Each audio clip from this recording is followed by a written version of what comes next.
Konon, ada alasan mengapa sebagian orang merinding saat mendengar nama Pajajaran. Bukan karena takut, tapi karena sesuatu di dalam dirinya seperti sedang diingatkan. Dalam naskah Sunda kuno yang nyaris hilang, Lutung Kasarung bukan sekadar dongeng tentang monyet hitam dan putri kerajaan. Itu hanyalah versi yang aman untuk rakyat biasa. Nama aslinya adalah Sang Hyang Guruminda, makhluk langit yang dipercaya turun dari alam kahyangan untuk menguji manusia yang kehilangan cahaya batinnya. Dan wujud lutung hitam bukan kutukan memalukan, melainkan simbol tertinggi dari penyamaran spiritual.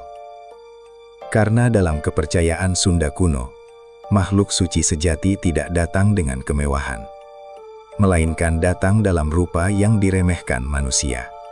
Sejarah modern menggambarkan Lutung Kasarung sebagai cerita hiburan anak-anak. Padahal beberapa budayawan percaya banyak bagian sengaja dihapus agar manusia melupakan makna spiritual aslinya. Dalam ajaran kosmologi Sunda wiwitan kuno, hitam bukan lambang kejahatan. Hitam adalah lambang kekosongan suci, tempat cahaya ilahi lahir sebelum memasuki dunia manusia. Itulah sebabnya Sang Hyang Guruminda turun bukan sebagai pangeran tampan, tetapi sebagai makhluk yang dianggap hina. Karena ujian terbesar manusia bukan mengenali keindahan, melainkan mampu melihat cahaya di balik sesuatu yang buruk rupa. Legenda mengatakan, Sang Hyang Guruminda tidak turun untuk menghukum manusia. Ia turun untuk mencari siapa yang masih memiliki jiwa murni di dunia, yang mulai rusak oleh keserakahan dan kesombongan. Dan disinilah rahasia paling menyeramkan itu muncul.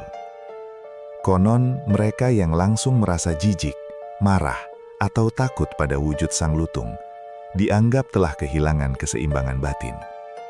Sedangkan mereka yang mampu melihat ketenangan di balik rupa mengerikan itu, dipercaya masih memiliki hubungan dengan cahaya leluhur kuno. Mungkin itulah alasan cerita ini perlahan diubah menjadi dongeng biasa. Karena jika manusia sadar bahwa hidup adalah ujian spiritual, maka seluruh cara kita memandang dunia akan runtuh. Beberapa tetua adat percaya kisah Lutung Kasarung belum pernah benar-benar berakhir.